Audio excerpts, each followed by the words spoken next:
about me and you. And I think to myself, what a wonderful world.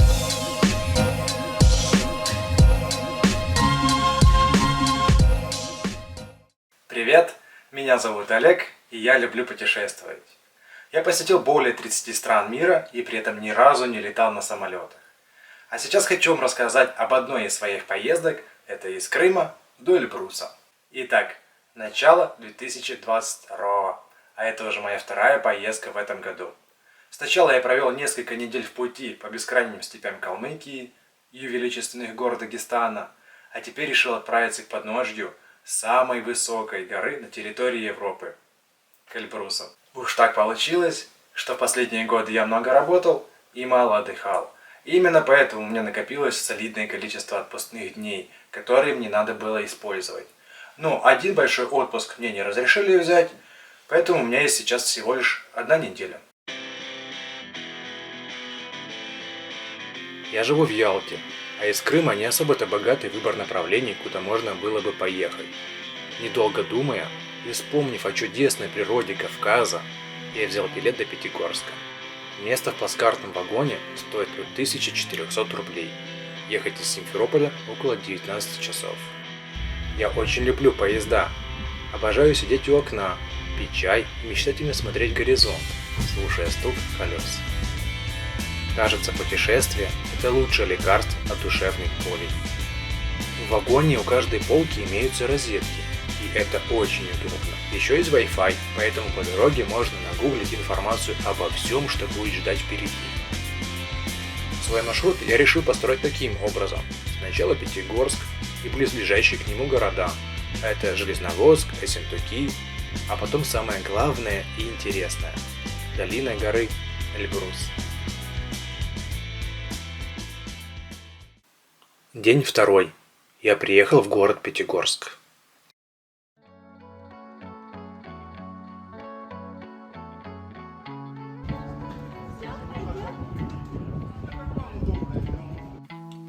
На часах 15:30, и кажется, что всего за несколько часов я успел сделать то же самое, что многие совершают за 2, а то и 3 дня. А это: заселился в гостевой дом, разместился прямо в центре на улице Кирова. Стоимость комнаты 1000 рублей. Заглянул в лермонтовские места.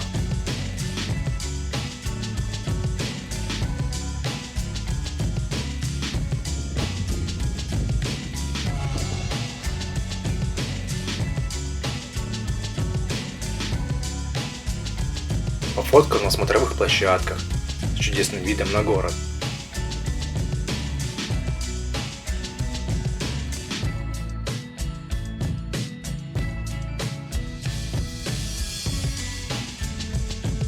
Посетил Провал, скалу с уникальным озером внутри. Стоимость 0 рублей. Ну а Стапендер в свое время, согласно известной книге про 12 стульев, здесь собирал плату за вход. Так называемый Провал считался достопримечательностью Пятигорска. Это, кажется, было единственное место, куда отдыхающие могли попасть бесплатно. Остап решил исправить такое досадное упущение. Граждане, приобретайте билеты на вход в Провал. Вход 10 копеек, детям 5 копеек. Приобретайте билеты. Детям 5 копеек, членам профсоюза 10 копеек. Не членам... В очередь станьте. Не членам профсоюза 30 копеек.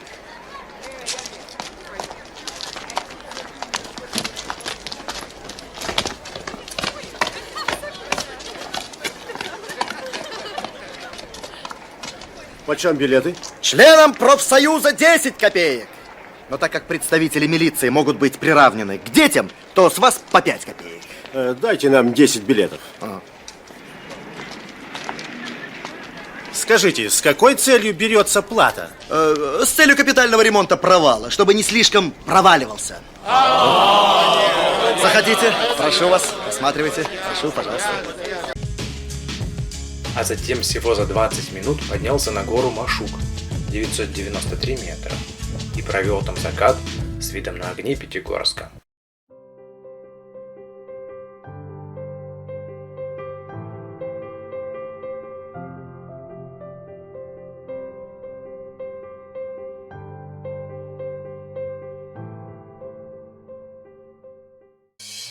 После этого я попарился в сероводородных ваннах, горячих источниках у провала. Горячая вода здесь бьет прямо из-под земли. Стоимость 0 рублей. И наконец, я объелся местной едой. Сегодня были хычины. Это национальное блюдо карачаево-черкесских народов. Это чертовски вкусный пирог. Внешне напоминает пирожок, бывает с различными начинками, сыром, картошкой, зеленью. А стоимость от 150 рублей за штуку. А перед сном я прогулялся по ночному городу и лег спать около часа ночи.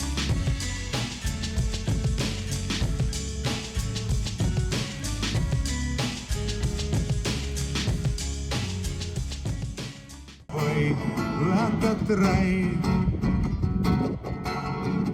Ты смотришь мимо меня, и от этого я сам не свой. Я боюсь улыбнуться тебе, но позволь же мне быть рядом с тобой. Разреши мне проводить тебя домой. Разреши мне посидеть с тобой на кухне. Разреши мне заглянуть тебе в глаза. День 3. 5 гор.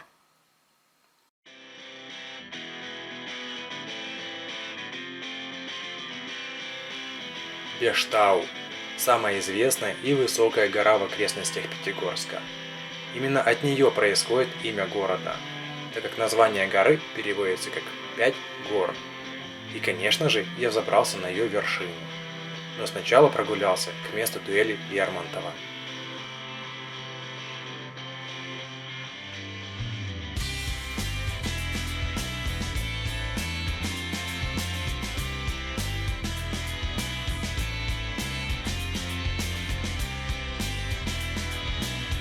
Высота Бештау 1400 метров. Подняться можно часа за полтора. Предполагаю, что это реально сделать и быстрее, так как к вершине ведет много разных троп, и я выбрал не самый крутой склон.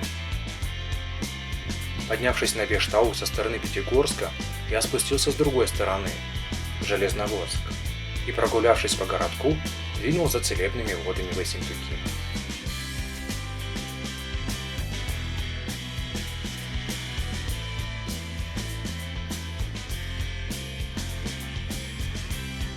В курортном парке можно набрать воды из источников 1, 4 и 17.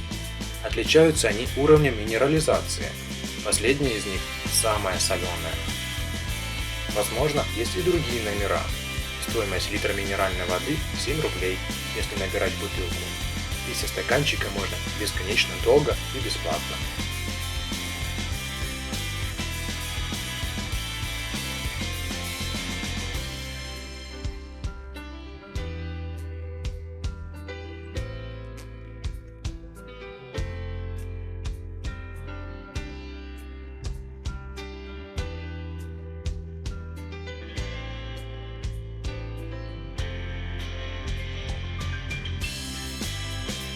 До позднего вечера из Ессентуков ходит электричка до Пятигорска. На ней я и доехал. А чтобы спать было крепче, то я снова попарился в горячих источниках, а затем поужинал в ресторане национальной кавказской еды с волшебным видом на ночной Пятигорск.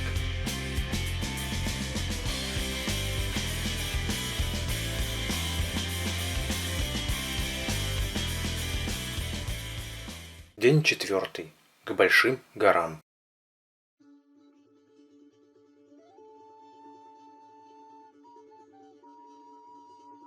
Из Пятигорска до Эльбруса нет прямых автобусов. Надо ехать с пересадкой через Нальчик. Или как я, добраться сначала до Баксана, а оттуда пересесть до Терскола. В таком случае путь займет 2,5-3 часа, а стоимость составит 420 рублей в одну сторону.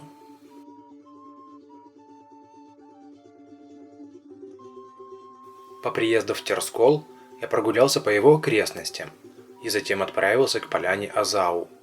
Именно здесь берет начало канатная дорога на Эльбрус.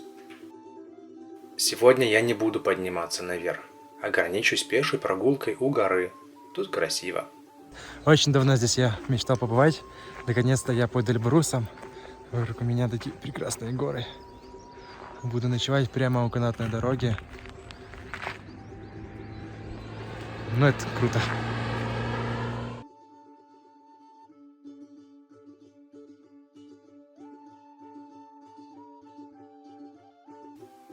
Высота над уровнем моря 2300 метров. Особых изменений в самочувствии нет, только легкая слабость ощущалась какое-то время, но вскоре прошла после выпитой колы. В Азау самые высокие цены на жилье, сувениры и питание. Не знаю, как у меня всегда получается экономить, но я нашел отель за 1500 рублей. При этом в соседней гостинице номера сдавались по 6000.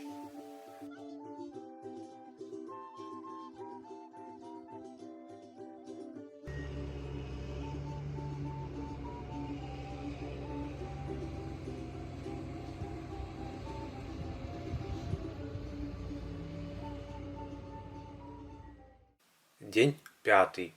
Эльбрус.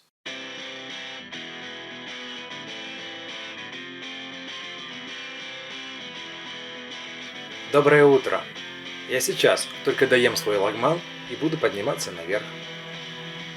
Чтобы подняться на вершину Эльбруса, необходимо довольно-таки большое количество времени и экипировки. Сейчас у меня этого нет, поэтому я поднимусь только лишь до самой высокой станции канатной дороги. Итак, от поляны Азау можно подняться с помощью канатки, причем их здесь аж две, старая советская с большим красным вагончиком и новая с маленькими кабинками. Первая из них ходит реже, но стоимость дешевле, а на второй прям вообще не приходится ждать, сплошной поток.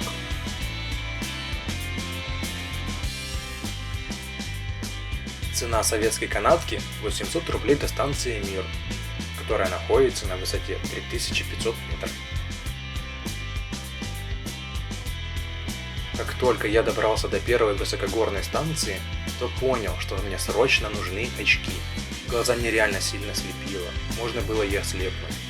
Купил очки на месте, 500 рублей. На станции Мир есть кафе, мелкие лавочки с сувенирами, туалет, а также музей обороны Эльбруса.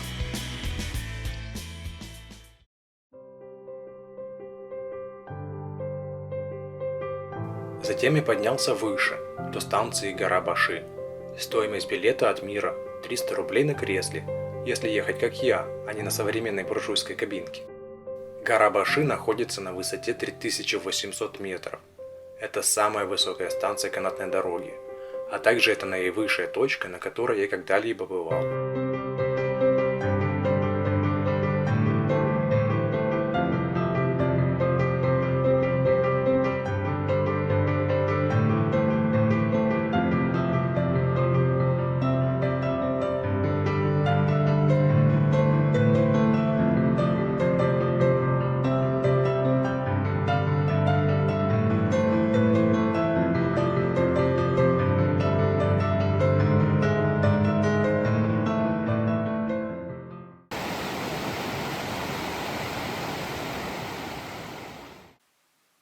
После покатушек на канатной дороге я посетил поляну Нарзанов.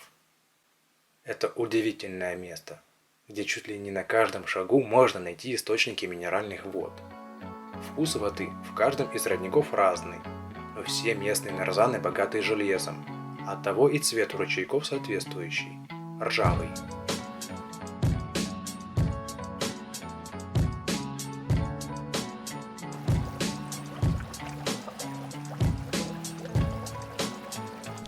А напившись целебной воды, я попробовал новое для себя блюдо – жалбаур. Это шашлык из бараньей печени, обернутый в бараний сальник. Готовится обязательно на огне и, согласно моему опыту, отлично сочетается с домашним вином. Доехал до поселка, который называется Нейтрино. Это засекреченное место. И немножечко позже о нем расскажу. А пока поднимаюсь по ступенькам до него. Спустя пару десятков километров, пройденных автостопом, я добрался до села Нейтрино. Здесь я нашел очень дешевую квартиру. 3 комнаты с ванной обошлись мне всего в 600 рублей за сутки. Я заселился в квартирку в поселке Нейтрино. Сейчас покажу, что можно здесь купить за 600 рублей. Соответственно, здесь у нас сначала такая кладовочка. Здесь очень много разных посуды.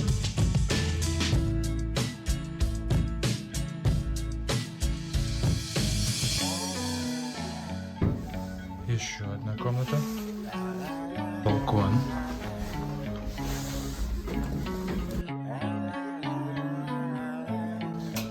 Здесь вот ванная комната. И еще одна комнатка. Да не просто комната, а тоже с балконом. Конечно же, просто с охрененным видом.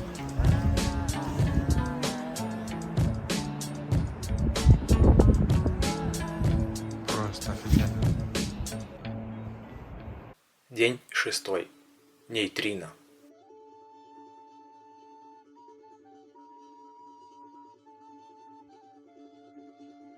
Поселок Нейтрино расположен на высоте более 1600 метров над уровнем моря. Он был основан при строительстве Баксанской нейтринной обсерватории, первой в мире полномасштабной подземной лаборатории. Сооружение обсерватории находится в 2 туннелях длиной 3670 метров под горой Андырчи.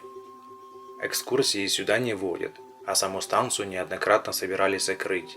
Но даже при существенном сокращении бюджета и персонала лаборатория продолжает работать. Здесь изучают частицы, которые называются нейтрино. Очень сложно объяснить простыми словами, что это такое. Я перечитывал статьи по несколько раз, но сейчас попытаюсь объяснить. Нейтрино – это одни из самых распространенных частиц во Вселенной, но которые невероятно сложно обнаружить. Самый очевидный их источник – это Солнце.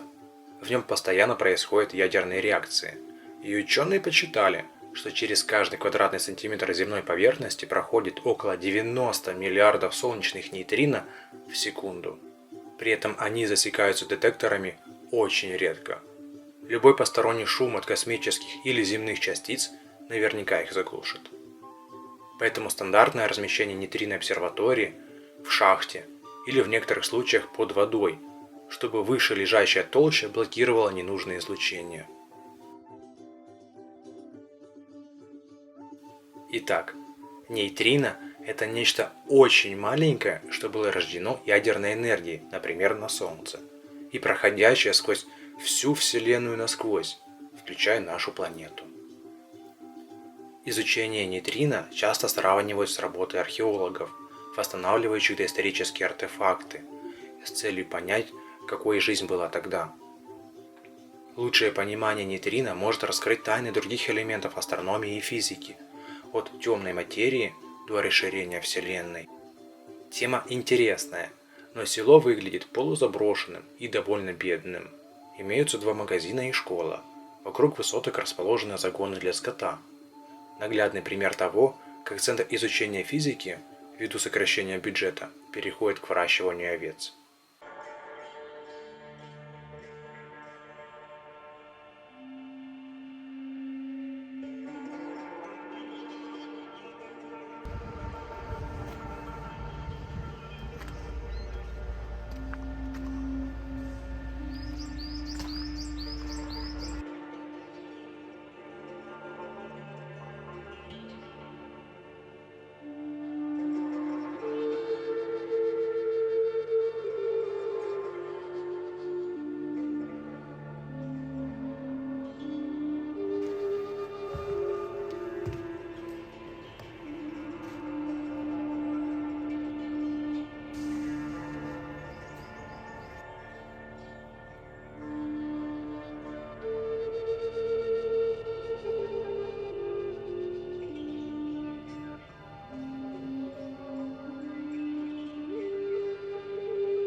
Но зато нейтрино расположено в окружении прекрасных гор.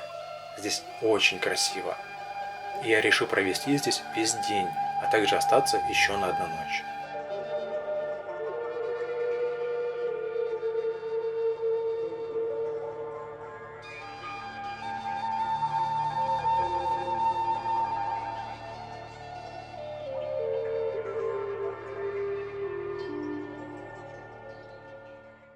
День 7. Обратно в Крым, домой.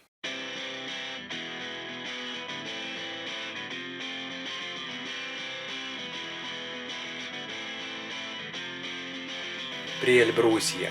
Удивительное место. Красивое, вкусное, гостеприимное. Мне даже захотелось остаться пожить здесь какое-то время. Например, в Нитрино, очень тихом местечке в окружении живописных гор. Но эту идею я оставлю на потом. Отпуск заканчивается, и пора возвращаться обратно. На автобусах, автостопом и поездах. Домой, в Крым.